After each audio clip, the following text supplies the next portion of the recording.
Welcome to Gumshoe Stories, the podcast of Missy Bevers. This is episode 2.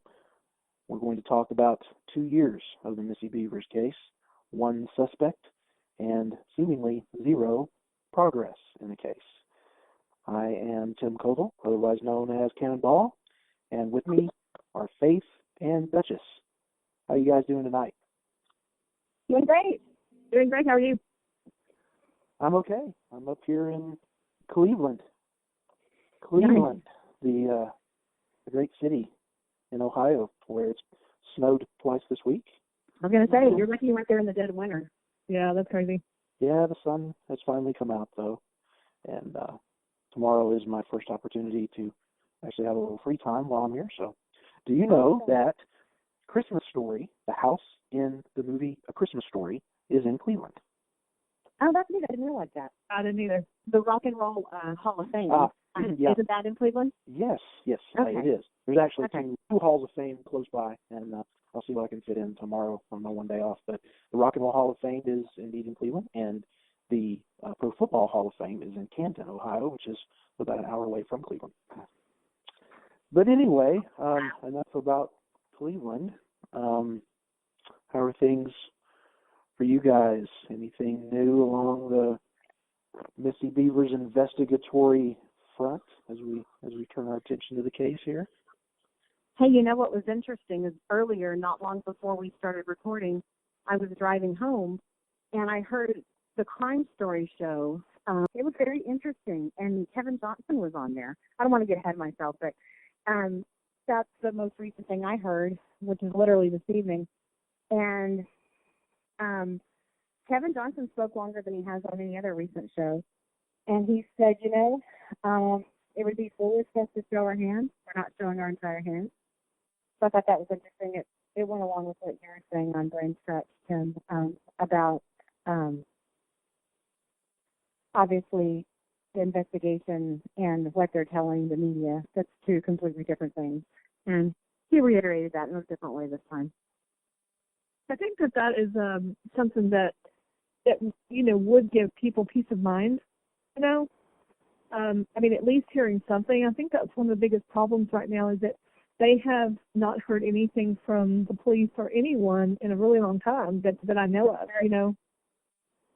One thing that we want to cover today is to talk about Bobby Wayne Henry in a little more detail.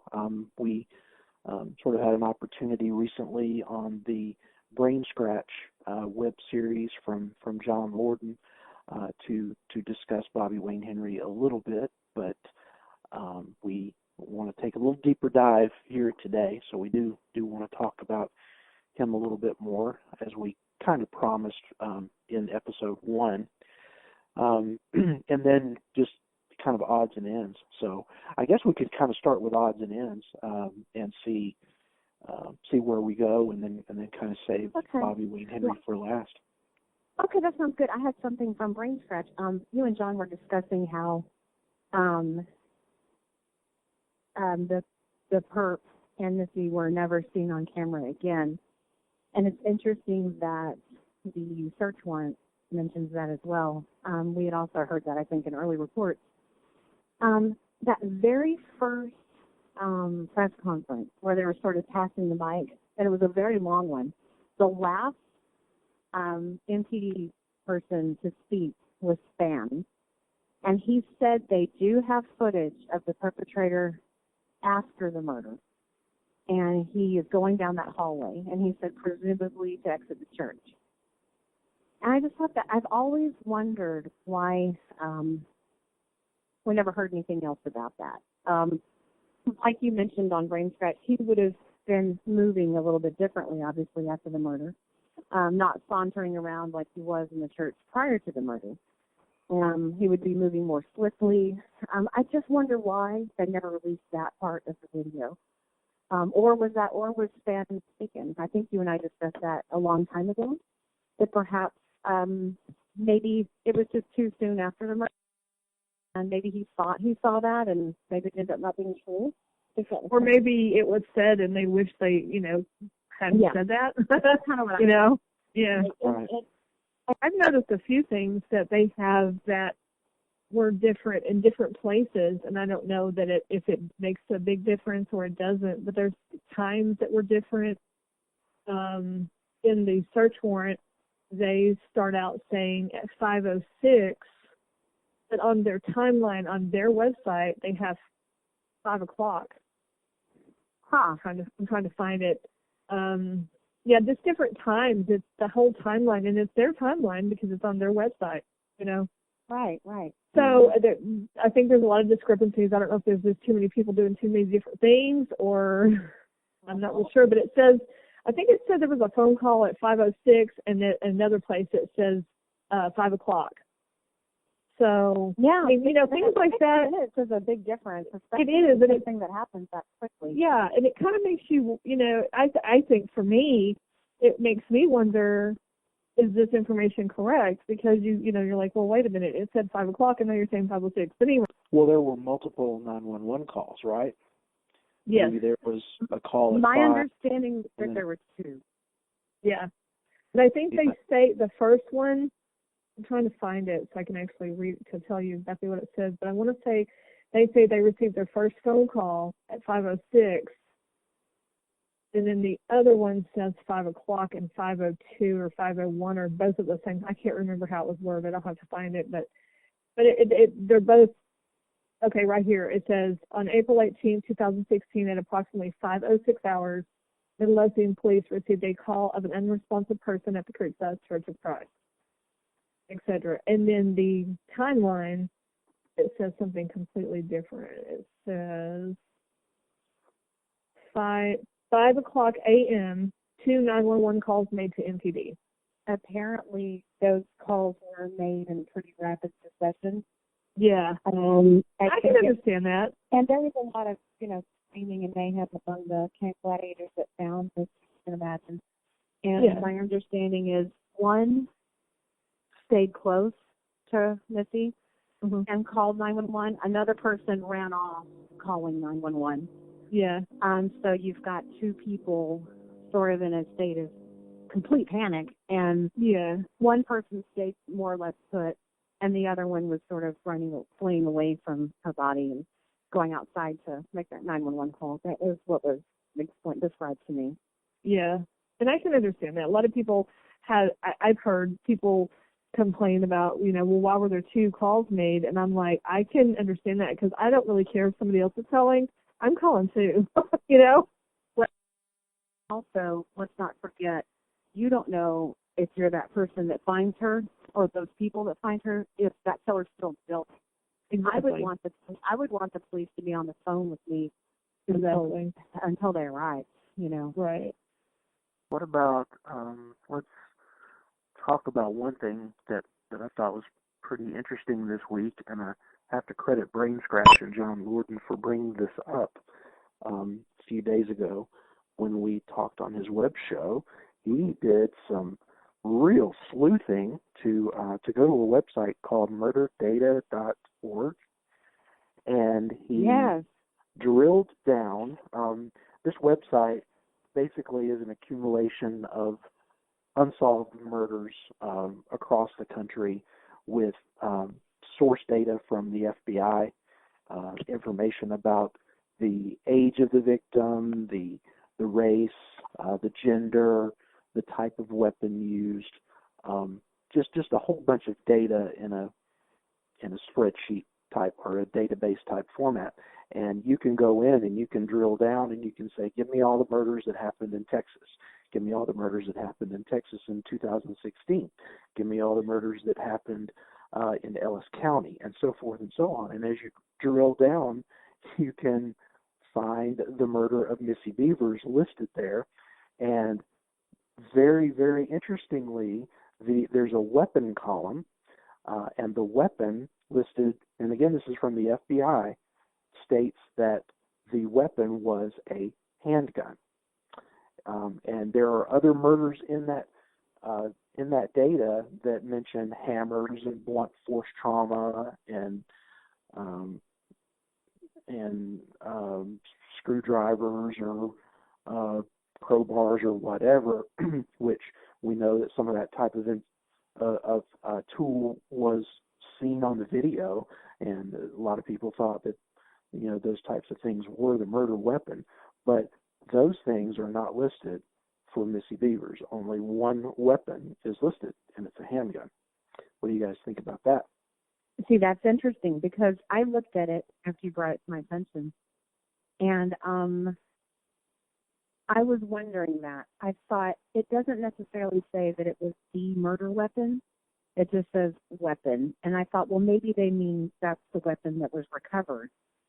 I guess we just don't know that for sure. But like you said, if there's other, I didn't see the other columns. I just had the Missy Bevers one. But if there's other columns, other murders listing hammers and things like that, is, I guess on the flip side, it could be that since they didn't recover the hammer, it's more just like they're guessing what caused the puncture wound. And so the only thing they know for a fact is that there was a handgun? Or do you think that means definitely a handgun was used for the murder? Those are good questions. I think that probably the most compelling, simple answer is that it would be the murder weapon.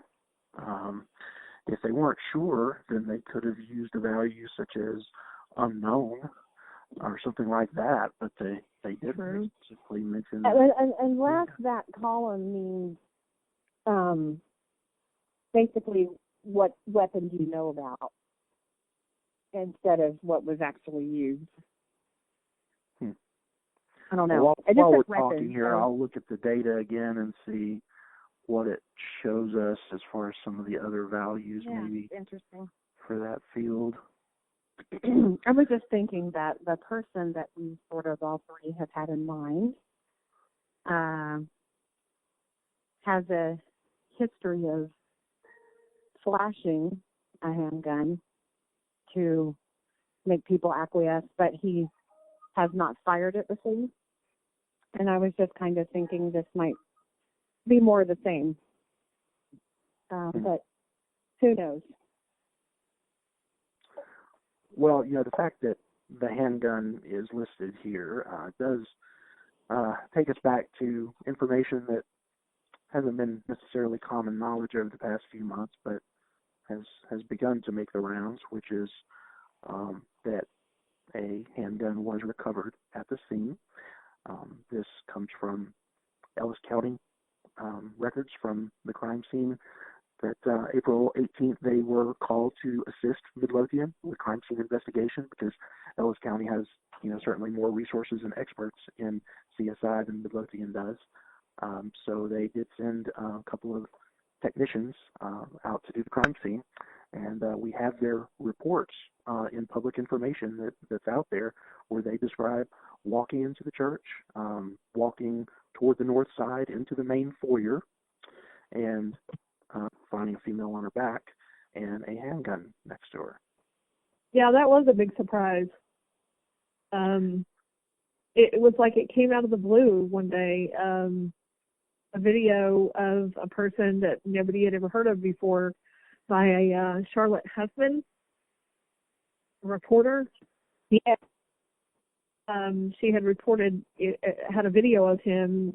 He had been arrested and been in jail like over 70 days or something.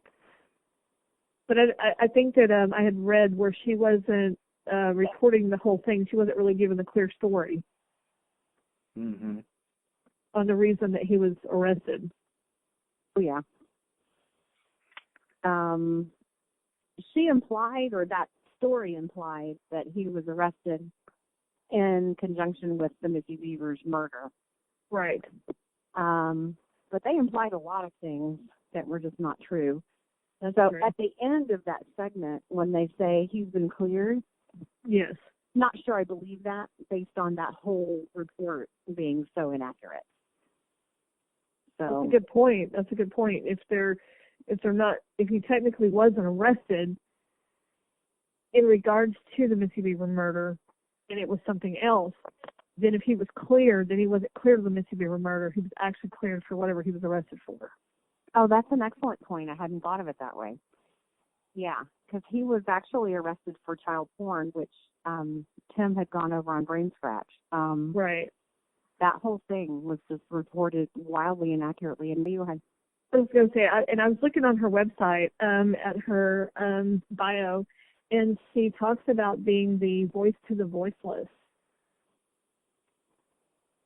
That's kind of like her, one of the things that she, I guess. It's like one of her taglines. Yeah, right. yeah. That's also a rage. Is a voice to voiceless. Yeah, right. Kind of like, well, that's interesting because that doesn't sound like that's what she's doing.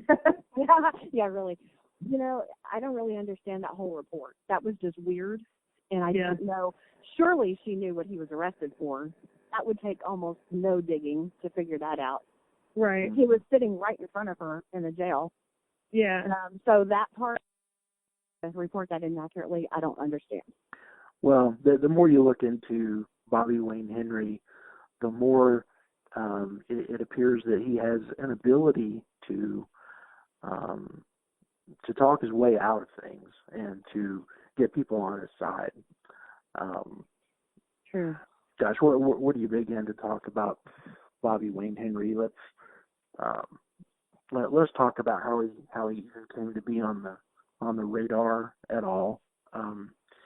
Midlothian police looked at him because he had a gait similar to the perp on the church video, and people called in tips because they saw video footage from Missy's funeral where he was working security, and so they called in tips, and so he was called in to give an interview in early May of 2016, and it turns out, as Midlothian police looked into it, the guy's a former police officer. He has owned tactical gear and been a tactical police officer in the past. Still has some of that clothing, some of that outfit, as he told them during his interview. And the more they talked to him, the more boxes were checked off. They look into his background, run a criminal background check. Even though he's a former police officer, he's also someone who lost his peace officer license in 2003 after a Texas Ranger investigation following an alleged sexual assault of his former mother-in-law, a sexual assault that involved brandishing a gun and assault her in her home. And through a plea deal, he was able to avoid spending time in jail, basically a deferred adjudication, where he did some things to satisfy the court and gave up his peace officer license, so he can't be a police officer anymore. And that was the end of that. But prior to the 2003 incident, there was a 1996 incident with his former sister-in-law, again involving going to her home as a police officer, brandishing a gun, and sexually assaulting the woman with his gun to her head, allegedly. And that went all the way to trial. There was no plea deal. It did go to trial.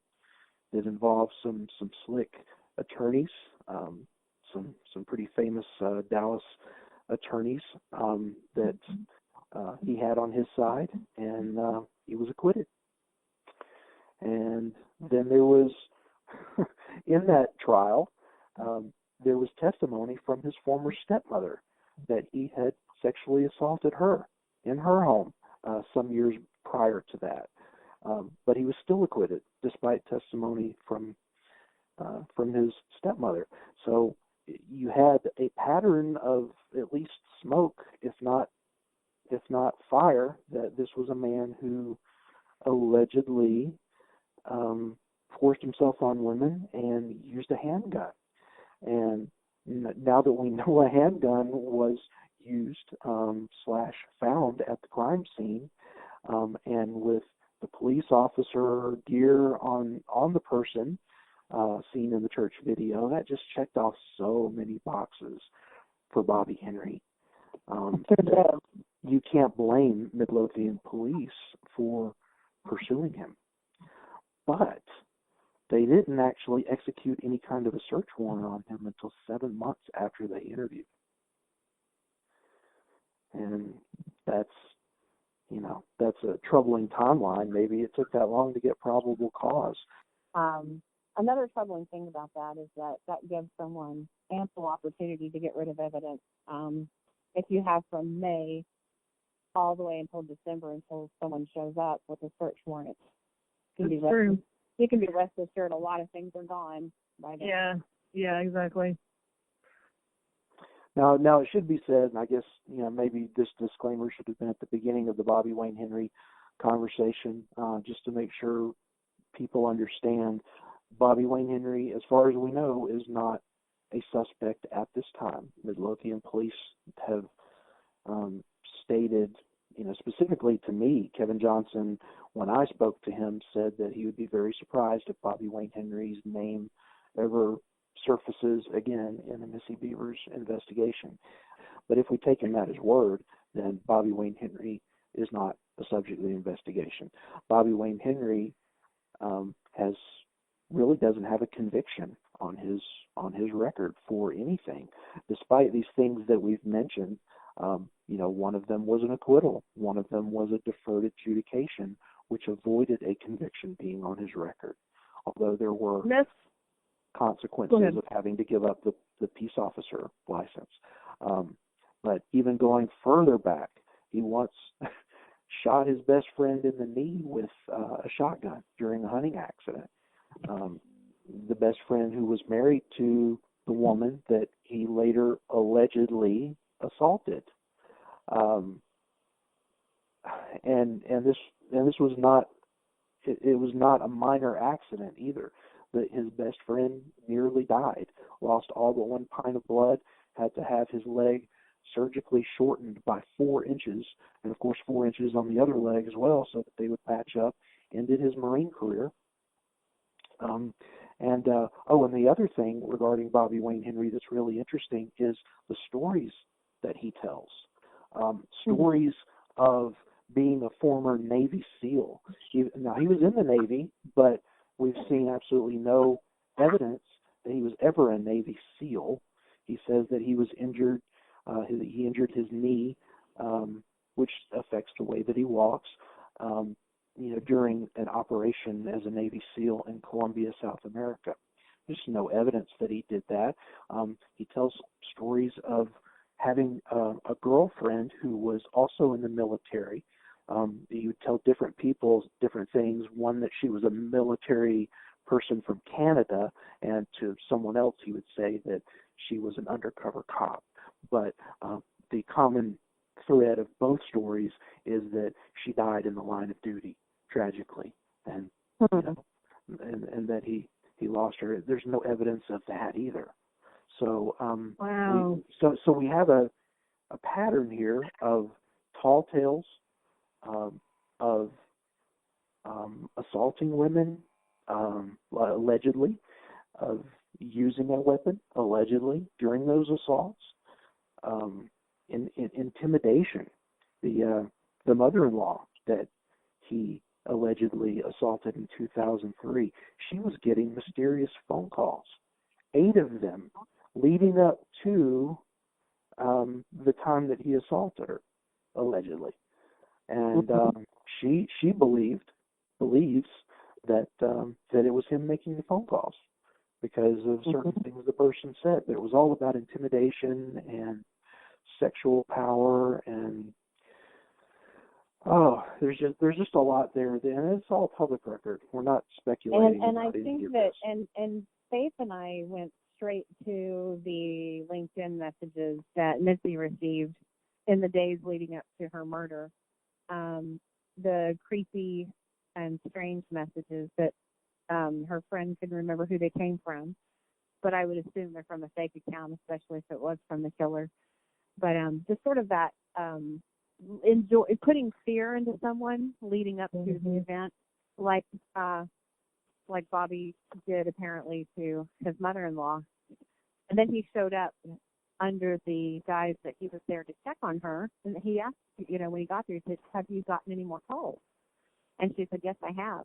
And he said, well, as a matter of fact, the woman down the street, where she was getting the same calls you were, and then her house got broken into. So I feel like he was enjoying scaring women before he would assault them. And it just sort of, obviously. So a lot of things fall in line with. And obviously, he's not officially a suspect, of course, but right. I remember Faith and I got our wheels turning that, hey, that's really similar. I mean, technology is different now than it was in 2003. Now there's this thing called LinkedIn that people communicate on. And he might have just been using that in the same way, if it's him, just one more interesting thing. That's most of the messages on the caller ID were blocked. It was private. But there was one call that wasn't, according to my source. The mother-in-law got a call, and these calls all were at like 4 a.m, every single one of them. And Bobby Wayne Henry did work the overnight shift for the Lancaster Police Department at that time. And the one call that wasn't blocked for caller ID said City of Lancaster. So that's very interesting. Very. Yeah. And another source told me that from knowing Bobby Wayne Henry, that he liked to be the hero. He liked to have situations where he could come in and save the day and be the savior, which kind of matches up with the phone calls scaring the mother-in-law and then showing up one night on the porch to check and make sure that she's not still getting those calls, and then kind of turn that into something more, which she did not receive well, and that's why it didn't come to fruition there. But the whole thing about a hero complex is interesting. The things that he's done since he lost his police officer license. He's been a security guard. He still is to this day. And one thing someone told me about security guards that I think is really interesting, people who work in arson investigations say that when there's a fire, one of the first things that they do is they look at the security at the building, security guards that would have been on duty, because for some reason people gravitate towards security jobs who have this hero complex, and there have been many security guards who have set fires intentionally so that they can put them out and so that they can be the hero and be seen as the hero. So that is a common kind of profile that maybe we could apply that to Bobby Wayne Henry. It's interesting that people that know him well say that he had that hero complex. They're insecure, so therefore they have to be a hero so they can feel good about themselves and do something that makes them feel important. There are people who would love to be police officers, and people who may have been police officers in the past who cannot be police officers anymore. That would be a situation that would apply to Bobby Wayne Henry. He was the only one that was ever actually arrested, but not technically in connection with the murders. Bobby Wayne Henry is the only person way after that, that initial flurry of search warrants, and that initial flurry of search warrants, they released the Midlothian police handed them to the media, the local media, and told them to go ahead and publicize them. Fast forward several months to the Bobby Wayne Henry search warrant in December, that was never publicized. And never mentioned. We wouldn't know about it if Cannonball hadn't have dug it up for the open record search. So I find it interesting that there have been no other people who have been searched. I mean, maybe some people allowed themselves to be voluntarily searched, but Bobby Wayne Henry is the only person associated with this case that has been searched extensively with a search warrant. But I'm just saying we only have one person on a search warrant after that initial flurry of search warrants. And I find it very curious that MPD never publicized it at all. It almost seems like they tried to keep it under wraps. Yeah, I can understand that too. Why they would want to do that, you know. The one thing that I don't recall ever being really discussed, or maybe I missed it, is I've seen where people have mentioned about DNA. Yeah, and something about there wasn't enough, or it wasn't conclusive or something. Do we know any more about that? So weird. The other day I was listening to a true crime show, go figure, in the car, but now we have mitochondrial DNA and touch DNA, and it was easy. We got this minuscule amount of DNA in this case from 1990, and they were able to, with today's technology, find out exactly who committed the crime. My question is, how could there have not been enough? They made it sound like in this 1990 case on the radio that there was hardly any, and they were able through touch DNA, mitochondrial DNA, which I don't know what that is, and I can't explain it. Right. I don't know either one of those technologies, but on the show, they made it sound like, thanks to those two modern technologies, this little tiny bit of DNA from 1990 was able to be tested, and they got a positive on the killer. It bothers me that they were saying in that article that they didn't have enough. I mean, that's very interesting. That weird. Yeah, and they don't really talk. We don't know. I mean, I'm with you. I don't understand it. And they only mentioned the DNA, to my knowledge, in that one article several months ago. Am I right on that, or did you guys hear anything else? I think I only heard it once. Yeah, that was all that I ever heard was just from a few months ago. They referred to it as a mixed partial DNA sample. So how do you get a mixed partial? Is it a fingerprint, or I mean? Yeah, I mean, that's blood. We don't know whether it's saliva. We don't really know any more than what they said. But yeah. We don't know whether it was on the floor. We don't know whether it was on Missy's body. We don't know whether it was on a tool that was left. But I think it's problematic that Missy, her body was most likely there in that west main foyer. And there's so many people that come in and out through there. That's the main entrance. And the church services were held there the day before. So you have potentially hundreds of sources of DNA.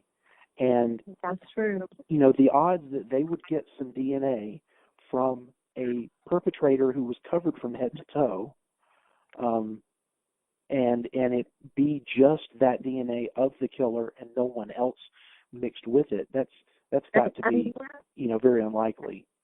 Right. And we don't know, like you said, we don't know if they lifted this DNA from the handgun, if they lifted it from her body, or like you said on brain scratch, was it taken from the floor area around the crime scene? That we just know so little about that. I would love to know more. In this article, I just pulled it up. It was in February of 2018 that they first introduced the idea that they had some DNA that didn't pan out. It was the same article where they were introducing Andy Vaughn as the new head detective. So they just kind of brushed by the DNA thing, but that was big news. I mean, we'd never heard that before, and they haven't talked about it since. So very interesting. Yeah, it is very interesting that they just have left us wondering. Everybody across the country is just. I know, and I just wonder, why did they bring it up? I don't understand that at all. Is that a tactic to throw off the killer? Because some of the stuff just makes so little sense that they've released or not released. I just wonder. And that's something else that I heard on that Nancy Grace show tonight as I was driving home to start the podcast. Kevin Johnson said, sometimes we won't release information because it's a tactical decision that we've made for the investigation, and sometimes we don't release information just because, for taste, because it's in good taste. And, so the other side of that coin, Duchess, would be that maybe sometimes they do release information because they're trying to send a message. And maybe the mention of the DNA publicly is to to get the killer thinking that they've got more information than maybe the killer thought they did, and make him sweat a little bit, maybe make him go on the run. Who knows? And maybe they're already looking at somebody and they're watching the movements, and if they've got him under surveillance, and then they put that out there, then they can watch whether he reacts to it or not, if they in fact have a suspect, which I kind of doubt at this point, but I can see, the merits of trying to do things like that. The other thing I would say about DNA, we've talked about the advances they've made. Another advance that they've made is the ability to actually come up with a picture of the face of a person based upon good DNA sample. Isn't that crazy? Amazing? It is amazing. There was something just a few years ago involving a girl who shot like 4 teenagers, walked into the front door and shot 4 young people, and then it was unsolved for years. But they got her DNA and they produced this composite that showed a face, and put it on a billboard. Pretty amazing. That's crazy. And within just a short time of putting that face on the billboard, tips came in about this person, and they ended up arresting her and convicting her. So if they had the proper DNA to be able to do that, and maybe they will in the future as things advance, from this DNA sample that they couldn't do now, maybe they can do it later, and we can get a picture of the suspect that way. That one of the things that irritates me is the whole surveillance cameras. I'm not a criminal. I don't do things like that. But if I were, I would be like, okay, there's a camera. I'm like caught. They can see my face. They know who I am. But when you see these crime shows, because I think they have one that's called See No Evil or something, and that's basically what the whole show is based on, is crimes that they go back and they find surveillance cameras that are close to the area where the crime occurred, and then they look at them, and 9 times out of 10, you can see it's a person, but you can't see anything. You can't, without a shadow of a doubt, say that's, Bobby down the street or whoever. You can't say anything because you don't know. So that's one of the things that's so frustrating about this case, is that obviously you can't see the person because they're covered from head to toe. But I think even if they weren't, you couldn't tell for sure. Right. It's crazy. It's very frustrating. I looked up touch DNA just real quick to give myself a crash course, and it says that it does not require anything that's visible to the naked eye. Touch DNA, they can get it from a handgun, or they can get it from a person's body. It doesn't require anything you can see. It does not require blood or semen. It only requires 7 or 8 cells from the outermost layer of your skin. Wow. And did they only get 5 or 6 cells? I'm trying to figure out why did they have enough? Because it just sounds like they need so little with modern DNA technology. It's just kind of mind-boggling to me, especially listening to the radio the other morning and hearing that they were able to go back and get an old minuscule sample from 1990 and get a positive. I'm just surprised they couldn't get a relatively current, sample.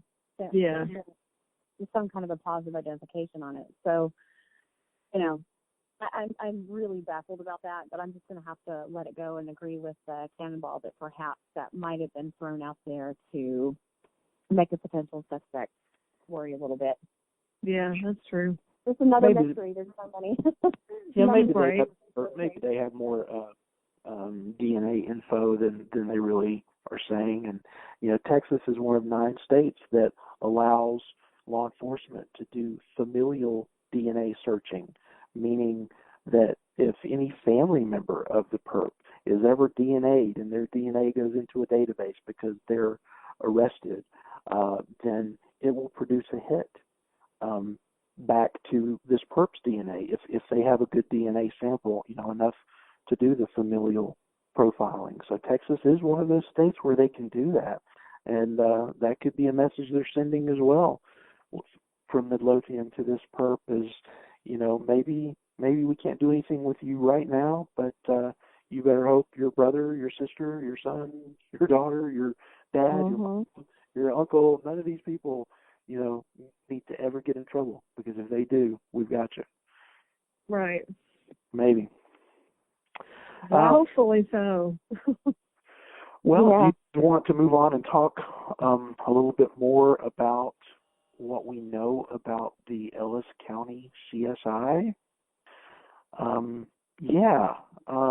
Ellis County, as it turns out, did do some CSI work at the request of Midlothian police on the morning of the murder, and they produced their own reports, their own narratives of what they found at the crime scene. And it was public information that I was able to see, and you guys, I know, have seen in the last few months that contains some interesting information, such as the handgun being found at the scene. There was a lot of redacted information in the report, because they went to the Attorney General and got the Attorney General to agree with them to withhold certain information. So a lot is blacked out, but one thing that for whatever reason was not blacked out was the fact that this Ellis County sergeant, as he enters the building and walks into the main foyer and finds her body there, he remarks that there is a handgun next to the body. And it kind of brings into clarity, some things that Midlothian Police Department had said about how they had found certain things at the scene that they had sent for analysis, and they were kind of cagey about that. And we knew from the Bobby Wayne Henry search warrant that there were certain things they were looking for in that search warrant, like hammers and pry bars and things like that, which if those things had been the murder weapon and had been left at the scene, then they wouldn't be looking for them later in a search warrant.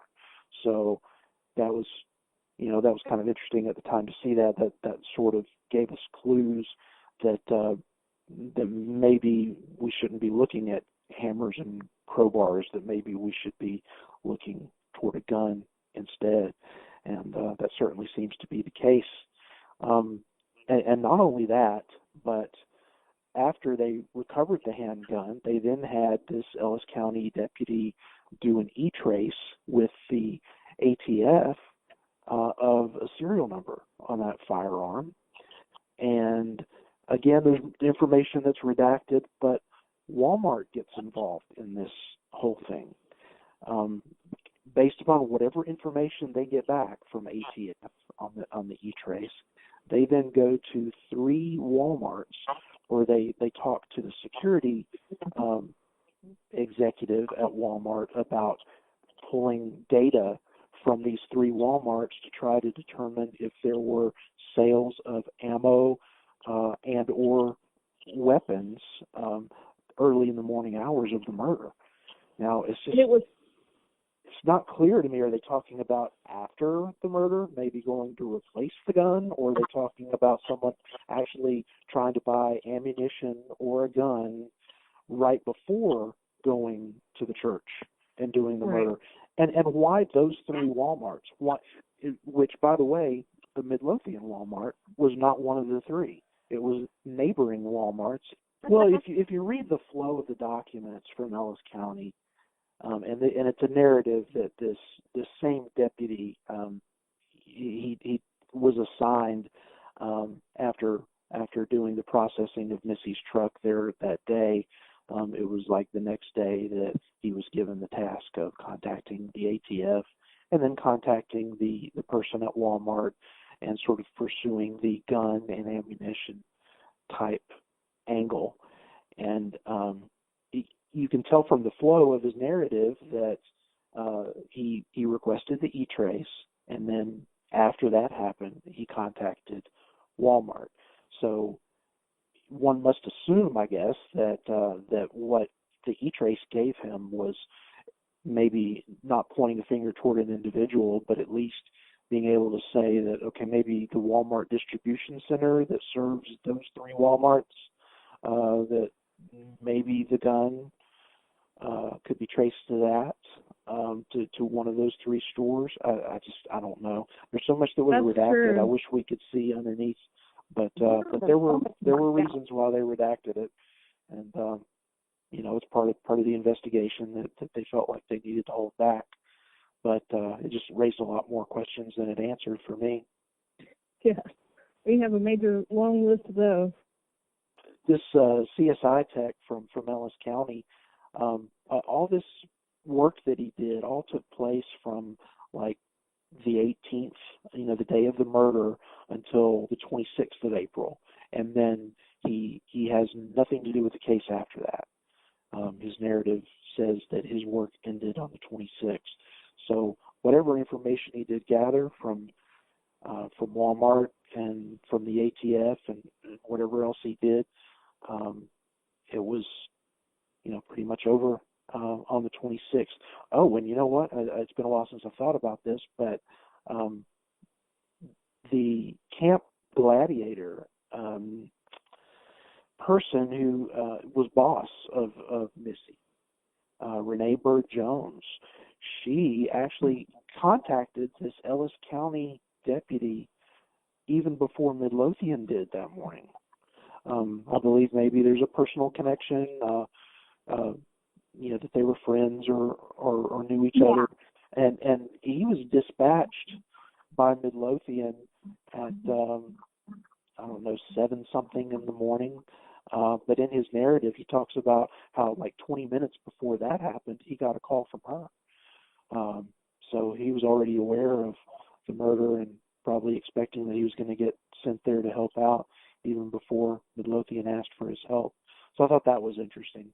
Not that it really sheds any light on the case, but and we did find that she was indeed Facebook friends with that investigator, so there probably is a personal relationship there.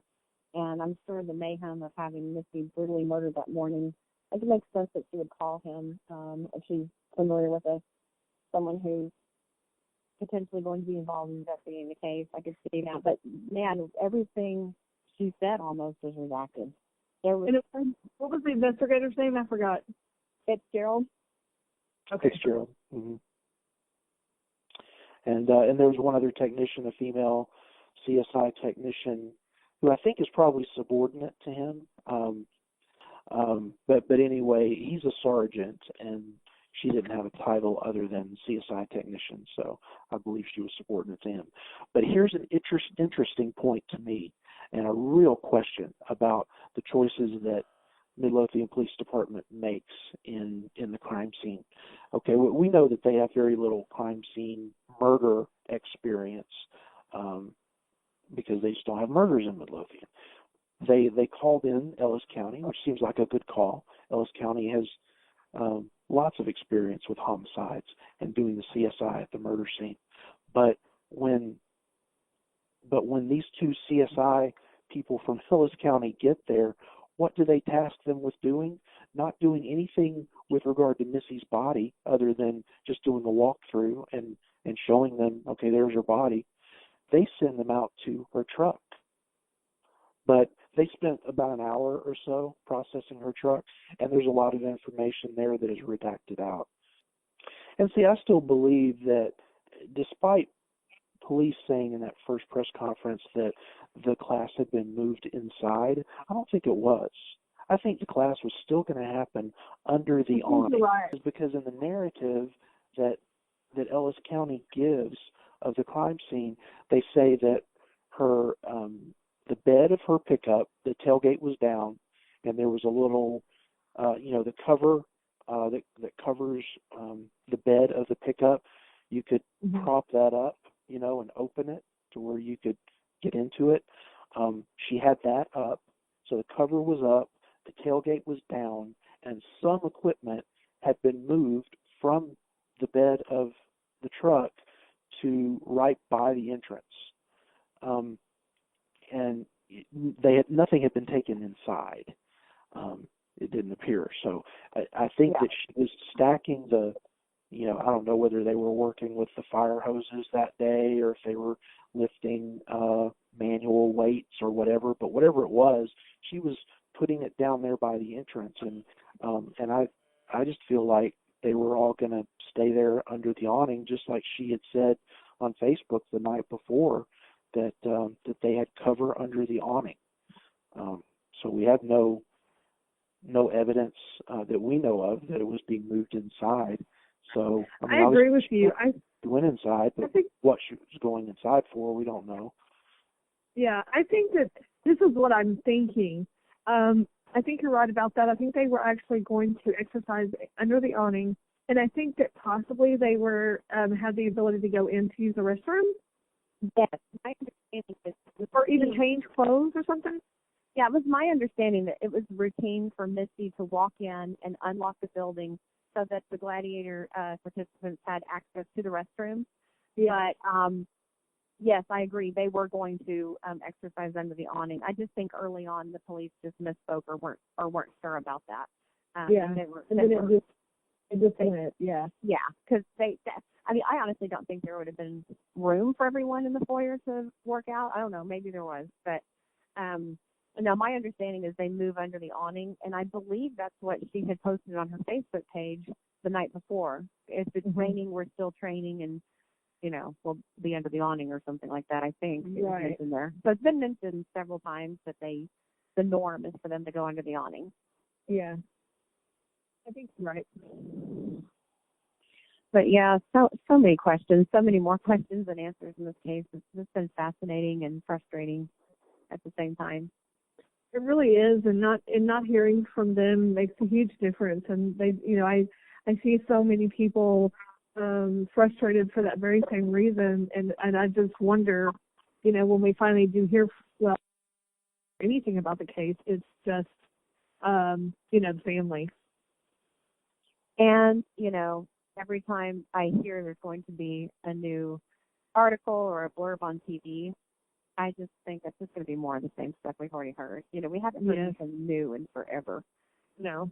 And then when we do hear something new, it's something really bizarre and isn't, it like the DNA thing, Yeah.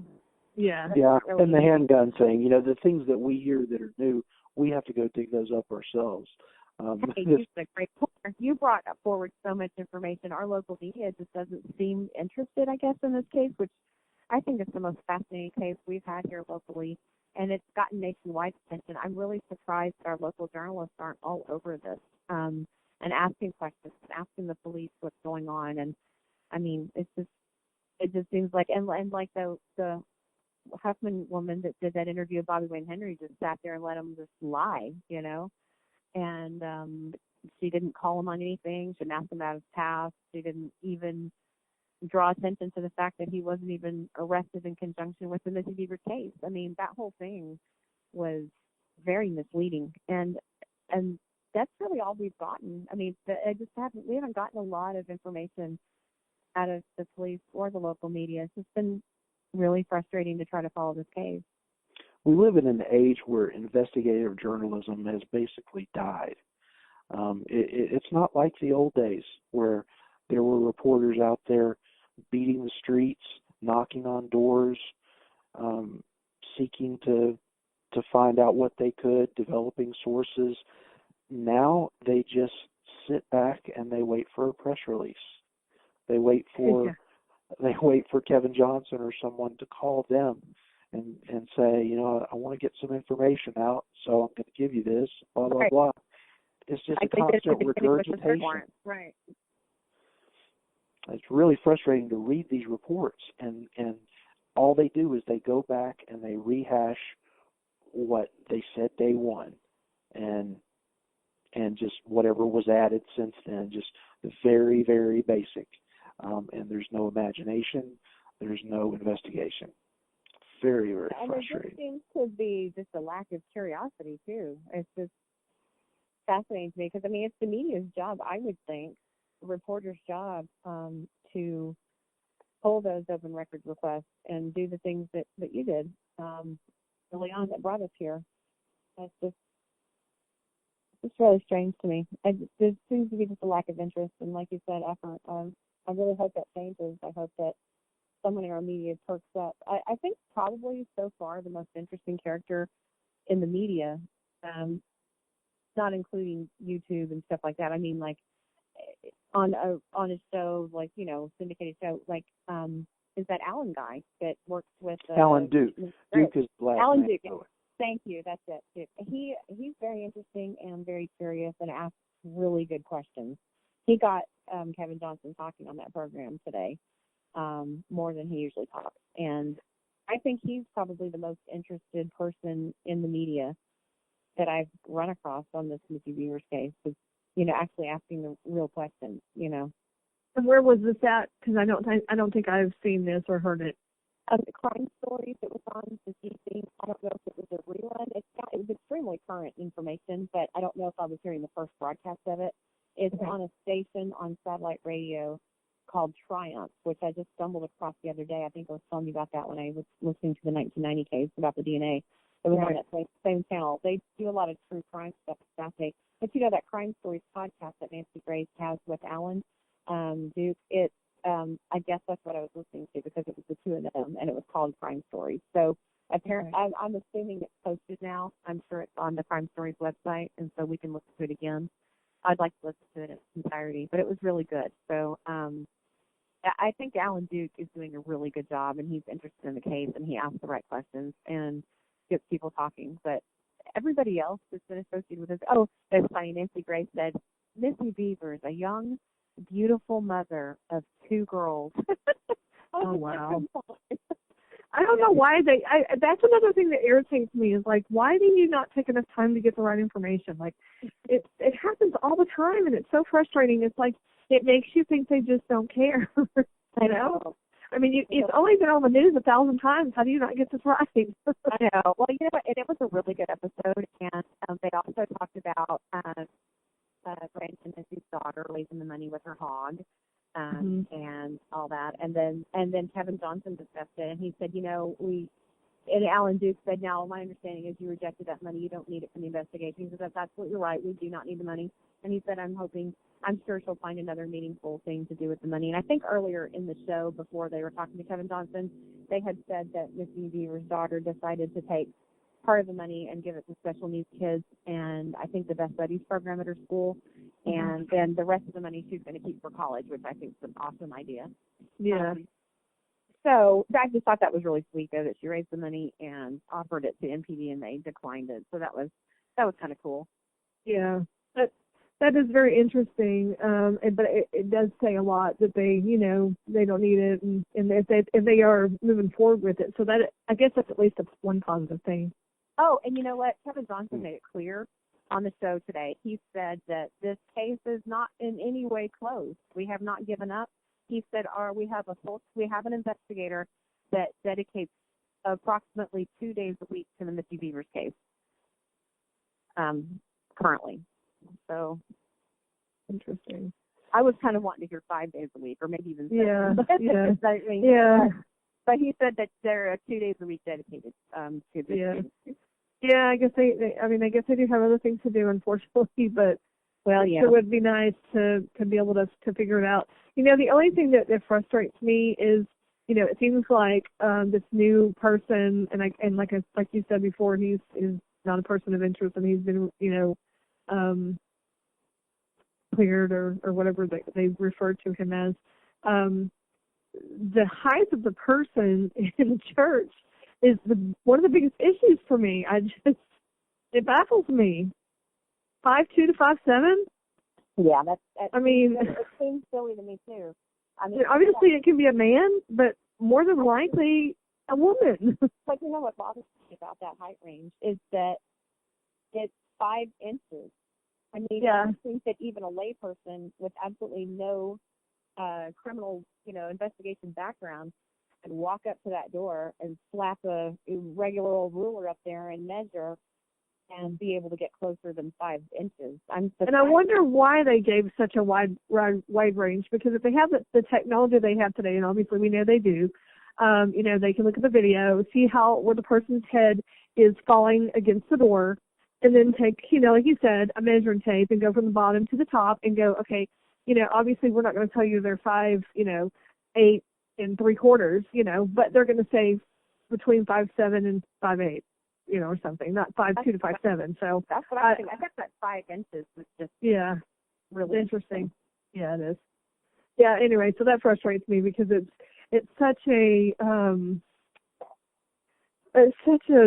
you know what I'm saying? It's like it's like way over here in left field. You know? I know, it almost sounds like they're saying, well, we don't know anything.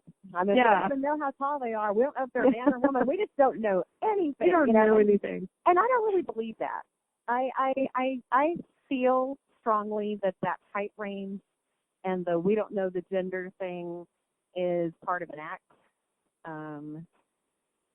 And part of what Kevin Johnson refers to when he has repeatedly said in the media that our media response and our investigation, those are two different things. And I think that, in my opinion, I feel that the height and the gender confusion thing might be part of that.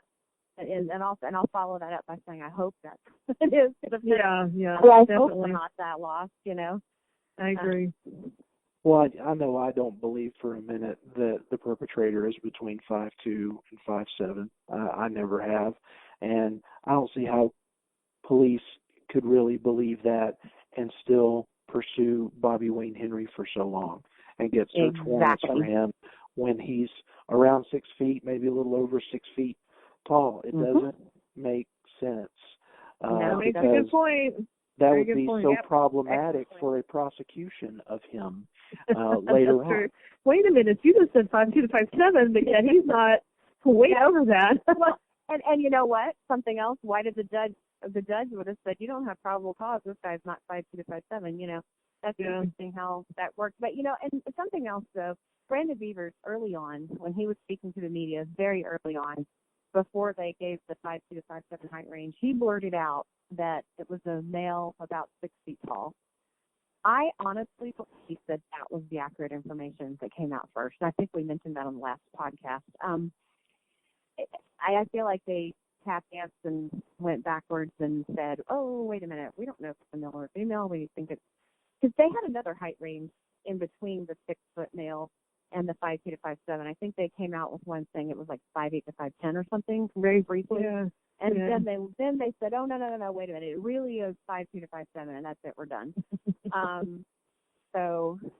And that's when they had the professionals go in and basically reenact the whole thing, correct?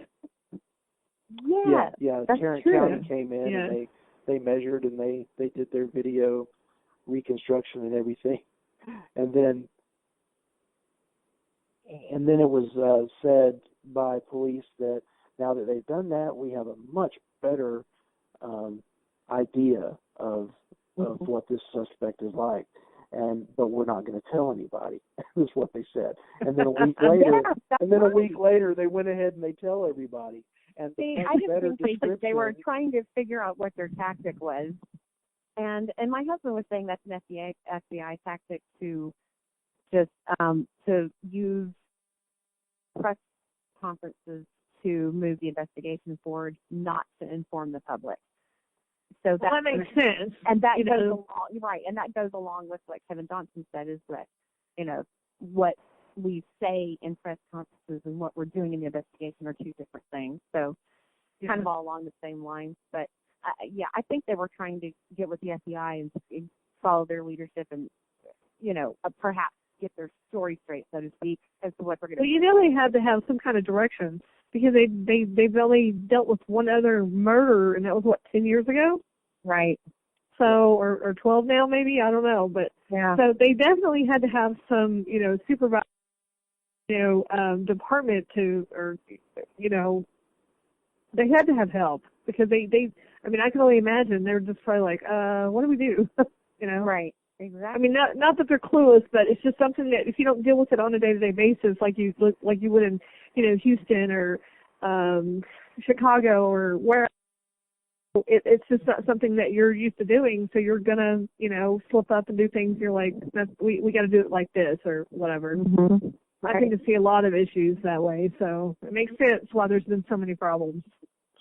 Yeah, and it's just, and I know that there's tons of things they're working on that they're not telling us. So they've alluded to that many times.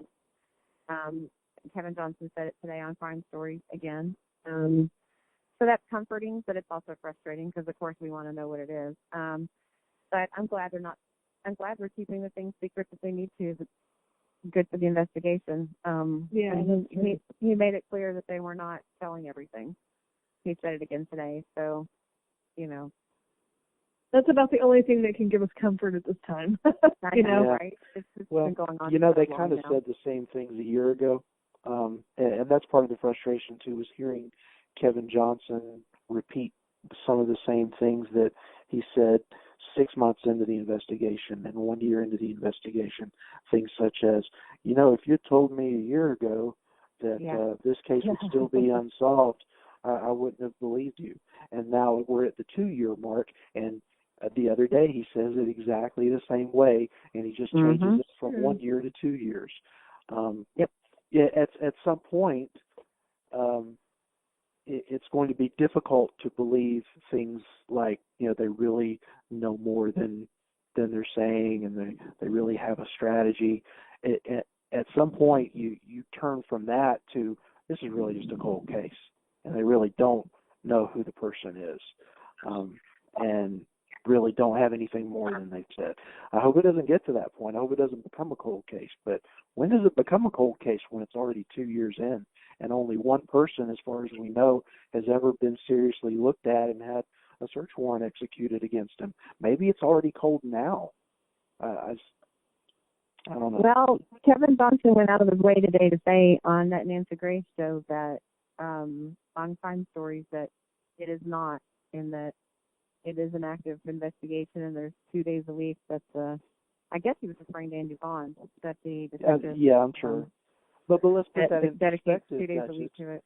Let's put that in perspective. When this case was new, there were 12 investigators working on it full time. A year later, they were telling us that they had one full-time investigator assigned to it. That means not 2 days, but 7 days a week. Okay, and now from the 1 year mark to the 2 year mark, that full-time investigator has become one part-time investigator, 2 days a week. That puts it into perspective. And you know what? Just based on some things that we've found out over the past maybe 6 months, I'm not sure they are referring to Andy Vaughn being the 2 day a week guy, but who knows? We don't know. But that kind of raises a question as to, I understand that they can't afford to focus on one particular case, for a long period of time because it's not, beneficial, and they have other things to work on. Why couldn't they take that money and use that to put another person on it, or put that one person on it full time or something? I'm just curious, because that's an issue. I just wonder how they how do you substantiate the fact that you say you don't need the money and it's fine, and that's a great gesture. I get that. She's a young girl, and she could obviously use that money for things, such as her education and so forth. But at the same time, you've got somebody on it for 2 days a week. I'm not understanding that. It's just weird to me. I don't understand it either. I agree. I know y'all were talking about how that sounded like a great gesture and all, and I get that. But at the same time, I've got mixed feelings there, because we do know, don't we, that some of the reward money has expired. Some of those rewards were 6-month rewards, were they not? Right. Money needs to be out there to encourage people who may know something to come forward. Maybe people what would be the reason for turning it down? And I see what you're saying. Instead of using it for, money to spend on, investigating it, put it towards, if you come forward. Yeah, I see what you're saying. That makes sense too. Yeah. So why didn't they do that? I'm that's kind of got my mind thinking now. Why? Well, and it just goes to what appears to be Midlothian police just wanting to keep things close to the vest, and we can handle this ourselves. We don't need that much help. There were rumors, I don't know if they're well-founded or not, that they pretty much kicked out the Texas Rangers early in the investigation. I heard that too. Yeah. I don't know if that's true, but we do know police departments can be a little territorial, and they want to make sure that they try to get credit for things rather than other agencies coming in and stealing the limelight. Whether that's true with Midlothian, I don't know, but I do know that Kevin Johnson has said on more than one occasion that they need help from the public, that they want anybody who knows something to come forward with a tip, whether it's big or small. That sometimes it's the small tip that turns the tide. They'll say things like that, but then they're not giving anything to the public that points us in any kind of a direction. We don't know between man and woman. If this person is 6 feet tall, we know it's pretty much a man, and we can kind of head down that direction. If this person is really 5'2", we know almost assuredly it's a woman, and we could head down that direction. The dark SUV has never been mentioned by police. So people in the public are out looking for a silver Altima instead. Yeah. One with a bumper sticker on it that doesn't exist, because it looked like there was a bumper sticker on that still frame that they released. But then when SWFA finally released the video themselves, because Midlothian never would, you can tell from the video there's no bumper sticker on that car. How many people wasted time looking for oval bumper stickers on silver Altimas when there's an entirely different vehicle that was leaving the church at 4:30 that morning that was almost assuredly the killer? So why? I'm sorry, go ahead, Faith. No, I was just going to say, why would they not tell us about the dark SUV when, like you said, we've been looking at this other car forever, and everybody, people that follow this case, every time they see a silver Nissan Altima, they're going, oh my gosh, is that the car? And here all along, I know. Yeah, it's just crazy. Why? I don't understand why. They said that a camper showed up. I remember seeing the first camper showed up at 4:35 because everybody was saying how close it was that the perp left at 4:20 was not seen on camera again after 4:20. So let's just say they're obviously, doing whatever they have to do to leave the premises, and they leave. We already know that many things that have been said are not true, for whatever reason, whether it's to protect the case or whatever. So who's to say it wasn't a camper that looked over and noticed a dark SUV leaving? Because they're probably thinking, like, who's leaving and not staying here? Whatever. Right. I mean, that would make more sense, because what are the odds that somebody knew that they were at that place? I mean, if I was driving, anywhere by where I live to a place in the middle of the night, I'm not necessarily going to notice anything like that unless it's something that I'm, what I'm saying? Unless it's something I'm for sure looking for. And let's not forget that it was raining too. So yeah, you'd have to really be looking. So it just seems like there's a lot of red herrings that police have put out there to swerve us away from really having good information that we could follow up on. I just wish they could have told us about the small dark SUV that morning when they reported the crime, because it seems like someone could have been like, I did see one, and or my neighbor drives that and he was gone during that hour, or anything. Or how about I work with a guy who drives a car like that and he called in sick today. I mean, it just seems like that information could have been really, really useful. Or I know someone that drives a car like that. They're actually really weird, it's just bizarre that they would choose to keep that, in a search warrant that they didn't publicize. Why wouldn't they go straight to the media with that information? That's something I'll never understand. It seems like unless they didn't want the person that drives it to know they knew it. Yeah. I guess the only thing I can think of. Yeah, me too. It's crazy. And the handgun. I understand that they want to keep some things to themselves, the information that only the killer would know. But, the weapon, kind of leading everyone to believe that she was murdered with tools that the person was seen carrying on video. Well, we don't see the person on video carrying a gun. We see them carrying these other tools. And, and it turns out there's a gun. And maybe if that had been more common knowledge in the past 2 years, it might have spurred somebody to think, okay, well, I know this person that that had a stolen gun from somewhere, and then right around the 18th of April, all of a sudden he didn't have that gun anymore, and he was acting funny or whatever. Things like that might make something click for somebody. That click's not going to happen if there's misinformation. You know what I'm saying? True. Yeah, that's very true. So anyway, what else you guys got? Nothing? Crickets? That's okay. We've covered it all. Yeah. Oh, goodness. For a crime that one investigator is only spending 2 days a week on, we seem to have a lot to say up until this I know. We've been way more than 2 days a week on this. Oh, that's for sure. We're like, I think we just covered it all again. Oh, goodness. We may be laughing. There may be, occasional levity, but obviously this is weighing heavy on all three of us, or we wouldn't keep coming back to it.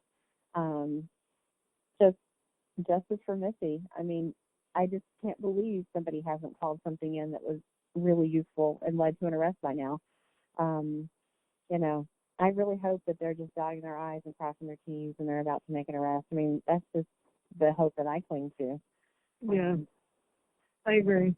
I hope that they, somebody calls it a tip or whatever little bit of information they have left to get, it just, comes through and, they're able to do whatever they need to do, because this is just, the longer it goes on, the less faith people have that it's going to be taken care of, Yeah, I mean, it's just dragging, it seems. We don't know what's going on behind the scenes, but now that Tim told me about, it reminded me of how many investigators were on this at the beginning, and I remember they made a big issue about, we sent them home for the weekend. Remember that? Yes. And I heard that. That is depressing now to think about. They've got one dude 2 days a week. That does put things into perspective. Yeah, the murder was April 18th, and it was the last weekend of the month, around the 30th, that they said, everybody's been working hard. We're going to send them home for the weekend. I love that. And I thought, my goodness. I know, everybody was so eager for them to go back to work. That was when the warning bells first went off for me, was when I read that about everybody going home for the weekend. I didn't like the sound of it either. Yeah, I don't think anybody did. I think it was because it meant one of two things. It meant either that they were getting really, really close to making an arrest, or that they just figured that the answer was going to drop in their laps one of these days, but they might as well just go home for the weekend and then come back Monday, and maybe the killer would be sitting there, saying, "I've come here to confess." Yeah, exactly. and neither one of those things happened. Certainly, they were not close. I don't get the impression that they ever have been really close. If they can place that gun, in someone's hands that day, especially someone that they might be suspecting, then bingo, they've got a case and to make an arrest. So, isn't it true that if the identifying information is removed from a gun, they can still trace it? I don't know. You mean like the serial number's been scratched off? Yes. Yeah, I don't think that's the case here. Yeah, I read that recently, that they can, I believe it might take an electron microscope, if I'm not mistaken, but there are tools that they can use when a serial number has been filed off of a gun to get those letters to still show up, or the impressions of where the letters were. Yeah.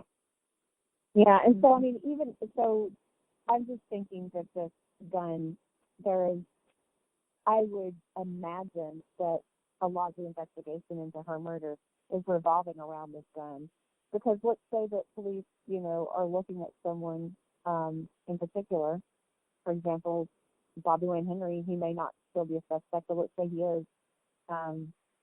If they can place that gun in his possession, then they've got a little more to go on, or anyone else that they may be looking at. I just think the gun is a very important piece of this, especially if it was not hers, and we know that for a fact. That's true. It's mind-boggling, the aspects of this case that police have really in their possession. When you think about how many murders, unsolved murders, have you ever heard of where so much visual evidence, so much weapon evidence, and we now know DNA evidence also. All those things gathered together and in police's hands, and yet they've only ever been able, as far as we know, to look at one suspect who that they later determined was not involved. And it was never even arrested. So. And something, Alan Duke did a good job again today on that program I listened to. He asked Kevin Johnson that, saying just like, having this guy on this perp on camera for so long, who would have thought it would still not be solved? And Kevin Johnson said, a lot of people think just because we have so much of this perpetrator on camera that it should be solved. And he said, their police rooms are full of DVDs and videos of perpetrators, and no one has any idea who they are.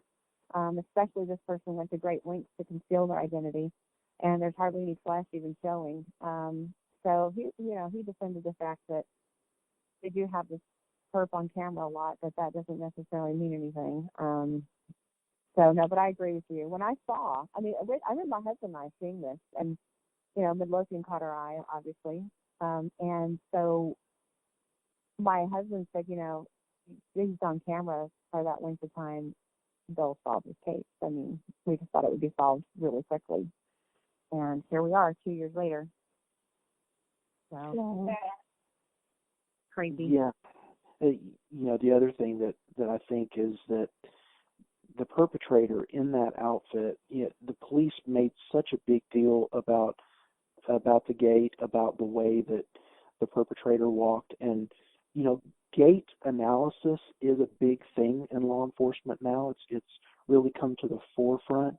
It's like fingerprinting and DNA, except it's about body movement and what that tells you about a person.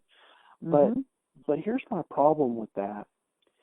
If this person is in an outfit that they don't normally wear, isn't it possible, isn't it maybe likely that costume with the knee pads or shin guards and all the stuff and shoes that may not be the right size shoes, isn't that going to make this person walk in a way that they normally wouldn't?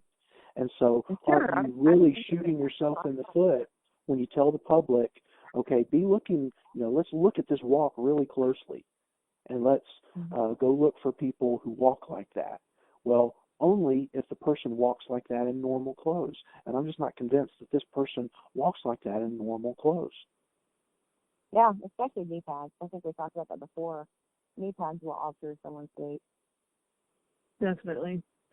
I mean, it restricts your movement in your knee, so definitely. Well, I guess we're winding down. We've covered a lot of topics, and at some point our cell phones will probably die. So maybe this might be a good place to end. That's a great reason to end the podcast. Yeah. That was funny. Well, it's been a good episode too. This has been the anniversary week, 2 years since Missy passed away, and it was important to do this.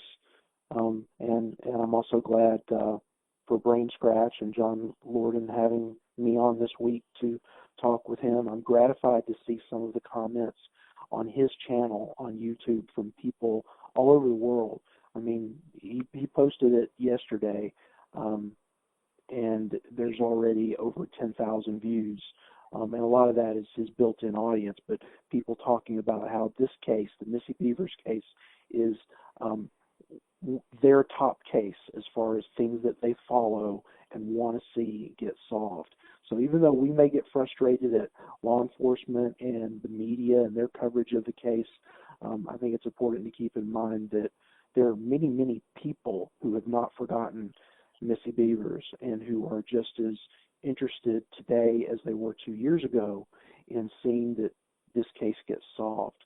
And we just need to keep that in the forefront of our minds and not let her be forgotten and swept under the rug, because she needs justice, just as any person who is horribly murdered and taken away from their family needs justice. And there's somebody out there who's still out there and still, as far as we know, walking and breathing and a free person who might do it again and need to be caught.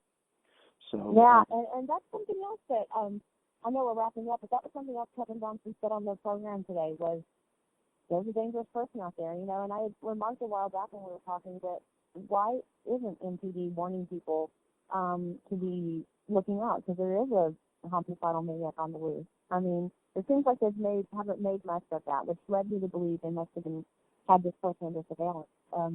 But I mean, and another thing we're guessing about, I mean, I have no idea, of course, but I just found it interesting that he finally addressed that today on the program and said,